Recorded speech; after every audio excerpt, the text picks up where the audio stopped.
Hello. When the hair is just not working for you today.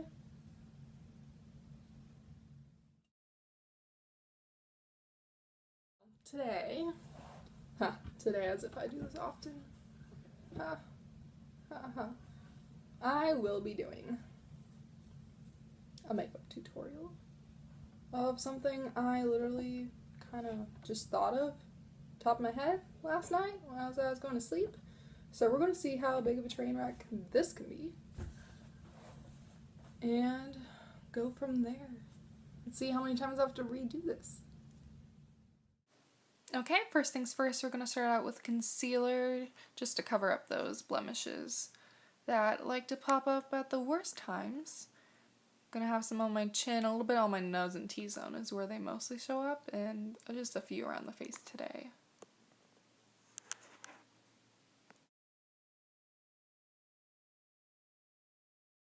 Now I'm just going to blend it out a little bit so it doesn't look too awkward.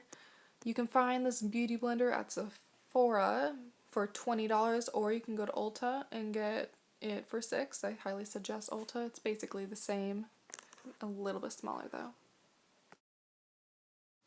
Now I'll be using foundation from Lancome.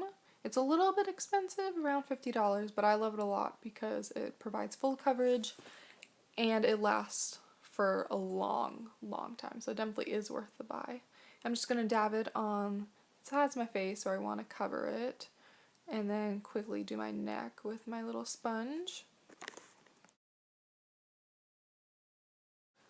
Now, using my favorite brush in the whole wide world, I will just be blending all my foundation out throughout my face so I can get those even tones. I'm using the brush M439 from Morphe, which I highly recommend. It is absolutely amazing. It's like putting butter to your skin, literally.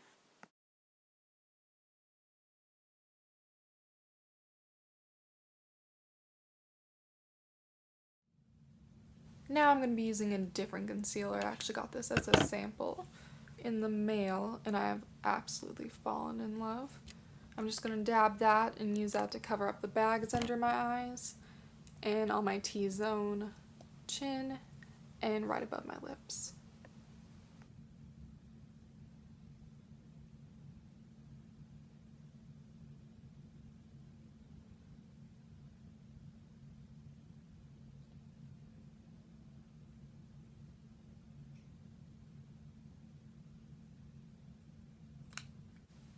Now using my beauty blender, I'm just going to blend that out so I can have a nice fresh face, a face of one that got really good sleep instead of binge watching Netflix till 2 in the morning.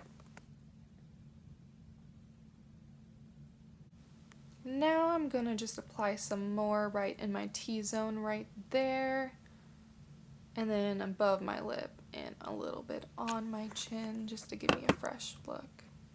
And then I'm going to blend that out again with the beauty blender. Now I'm just going to use my MAC finishing powder just to kind of go over and accent my skin even more, make it a little bit more clean and clear. Just going to dust that over my face and over my eyelids.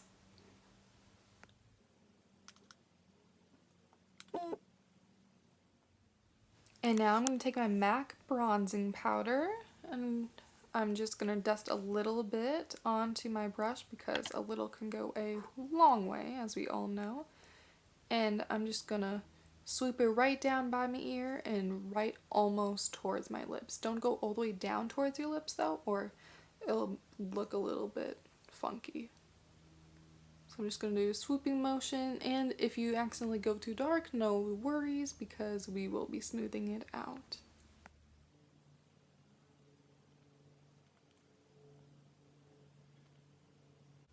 Using my finishing powder once again, I'm going to use that to smooth out the really dark sides and kind of melt it back into my face, just so it won't be too sharp of a swoosh right there.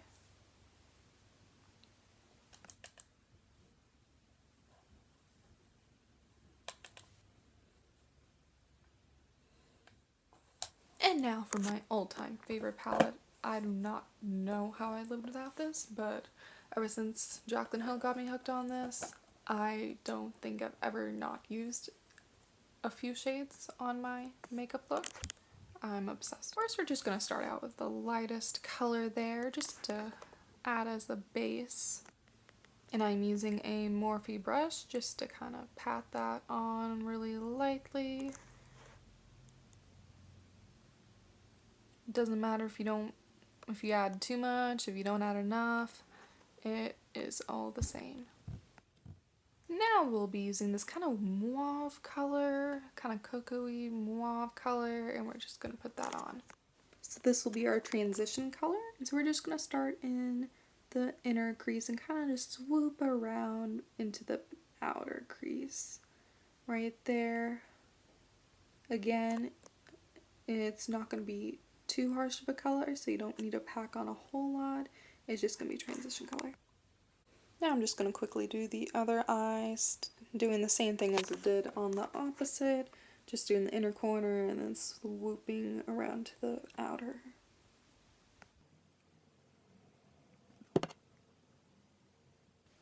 Now we're going to get a little bit darker and do this kind of dark chocolate, and just going to do that in the outer crease of the eyes, just to give it that more in-depth dark look.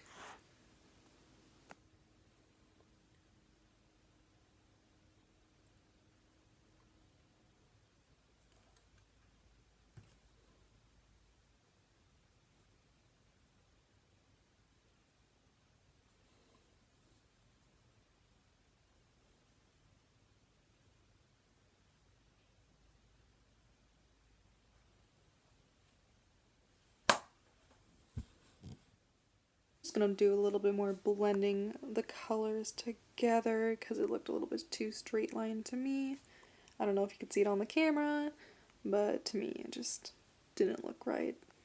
Now we'll be doing this kind of, reminds me of the like army green type color with a little flecks of gold in it. I don't know if that made any sense, but that's just what it reminds me of. And we're just going to do that as our base color. So just going to pat that down, stopping about where the dark chocolate color starts.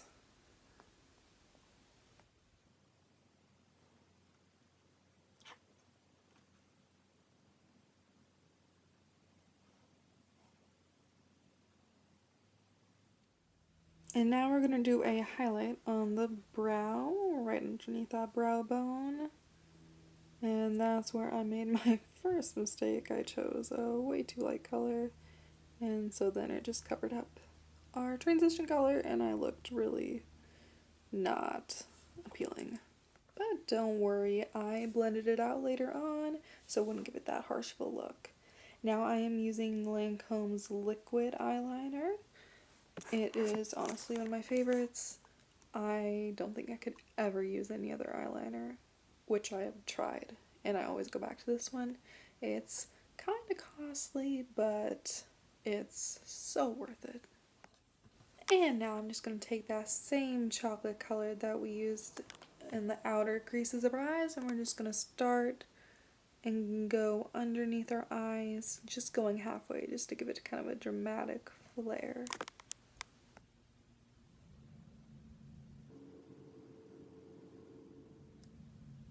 Now I'm going to take sort of this army green eyeliner pencil and just swipe it underneath my eyes, again going about 3/4 into my eye.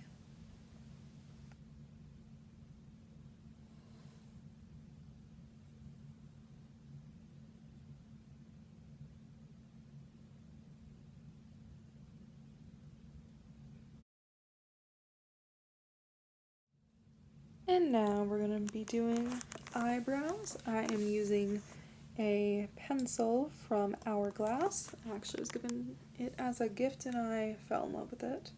You're just going to kind of comb your eyebrows a little bit just to give it that shape, and then you're just going to take it, trace it along the top, and kind of trace it along the bottom. It does take practice.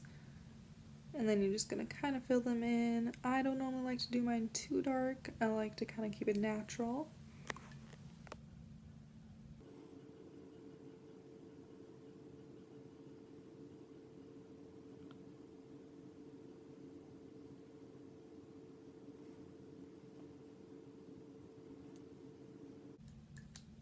And now we're going to take the comb side again and go over it, kind of giving it a more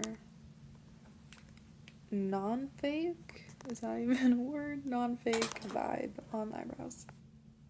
And now we're going in with blush. We are using MAC, and I do not know the title of that because the guy literally just handed it to me and was like, you need this. And I was like, okay, I'll buy it. I'm just going to go right above the bronzer. I'm looking at it, the video now, and I went a little bit too high, but that is alright. And now, using my magic finishing powder, once again, I am just gonna dust that because I kind of went overboard on the blush and went too dark. So I'm just gonna try to even that out. And I mean, what's the hurt of doing the rest of my face while I'm at it, you know? Just gonna polish that up. And now we're gonna be using some highlight that I got randomly in the mail. And we're just gonna kind of dust that on a little bit.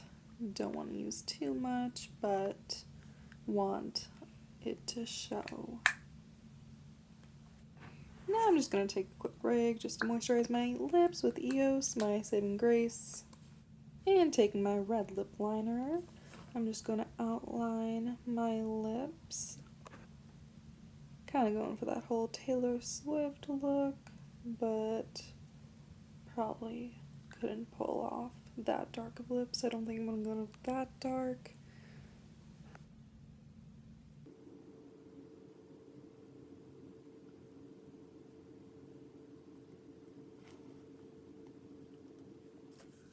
Haha, I actually realized that I didn't like that lip color on me with that makeup. It was too dramatic and not good because I was going out later that day. So I'm just gonna re-moisturize my lips because I am weird like that. And I actually just randomly found this lip color in my purse and I liked it enough, so I'm just gonna put that on, gently gloss it over my lips.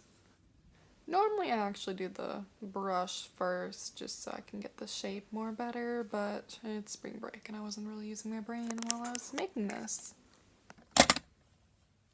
Now we're just gonna extend my eyebrows, what am I talking about? My eyelashes. A little bit, make them a little bit longer. When I was younger in dance, my mom would always do this to my eyes and I was always afraid. I like hated it, and now it's like my saving grace.